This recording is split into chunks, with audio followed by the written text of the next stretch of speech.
ગુજરાતમાં ઉચ્ચ શિક્ષણની પ્રવેશ પ્રક્રિયા ફરી વિવાદમાં। GCAS પોર્ટલને લઈને ABVPએ ઉઠાવ્યા ગંભીર સવાલ। અખિલ ભારતીય વિદ્યાર્થી પરિષદ દ્વારા GCAS સિસ્ટમમાં ખામીઓનો આક્ષેપ કરતા વિરોધ પ્રદર્શન યોજાયું। ABVPના જણાવ્યા અનુસાર ગયા વર્ષે 1 લાખથી વધુ વિદ્યાર્થીઓ પ્રવેશથી વંચિત રહ્યા હતા। આક્ષેપ છે કે પ્રાઇવેટ યુનિવર્સિટીઓમાં GCAS લાગુ પડતું નથી, જેના કારણે પ્રવેશ પ્રક્રિયામાં અસમાનતા સર્જાઈ રહી છે। ABVPએ માંગ કરી છે કે પ્રાઇવેટ યુનિવર્સિટીઓને પણ GCASમાં સામેલ કરવામાં આવે, નહીં તો રાજ્યભરમાં આંદોલન તેજ કરવામાં આવશે। સાથે જ વિદ્યાર્થીઓને સમયસર પ્રવેશ ન મળતા અને અંતિમ ક્ષણ સુધી પ્રક્રિયા ચાલતી હોવાના મુદ્દે પણ સંસ્થા નારાજ છે। ABVPએ ચેતવણી આપી છે કે વિદ્યાર્થીઓના હિતમાં માંગો નહીં માનવામાં આવે તો રાજ્યભરમાં ધરણા અને વિરોધ પ્રદર્શન કરવામાં આવશે।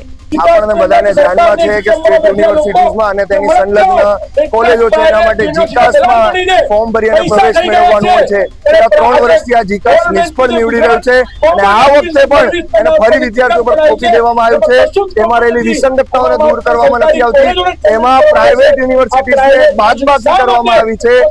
એના કારણે આજે વિદ્યાર્થી પરિષદ મોટું વિરોધ પ્રદર્શન આખા ગુજરાતભરમાં કરી રહ્યું છે। ત્યાં બેસીને આખું સ્કેન્ડલ ચલાવી રહ્યા છે એવું ધ્યાનમાં આવે છે। તેથી અમારી માંગ છે કે પ્રાઇવેટ યુનિવર્સિટીઝને આ જીકાસ પોર્ટલમાં સમાવેશ કરવામાં આવે અને જો હજી પણ અમારી આ માંગ નહીં સ્વીકારવામાં આવે તો સમગ્ર ગુજરાતના બધા જ કોલેજ કેમ્પસોની બહાર વિદ્યાર્થી પરિષદ ઉગ્રથી ઉગ્ર વિરોધ પ્રદર્શન કરશે અને વિદ્યાર્થીઓના ન્યાય માટે લડત લડશે અને એમને હક અપાવવાનું, એમની જીત માટે લડવાનું કામ કરશે। જીકાસ એ રકાસ સાબિત થઈ ગયું છે, એ સ્પષ્ટ થઈ ગયું છે। આજે જીકાસને 4થું વર્ષ છે, છતાંય એમાં 33 રાઉન્ડ સુધી વિદ્યાર્થીઓને પ્રવેશ આપવામાં આવે છે। પરીક્ષાના આગલા દિવસ સુધી પ્રવેશ આપવામાં આવે છે।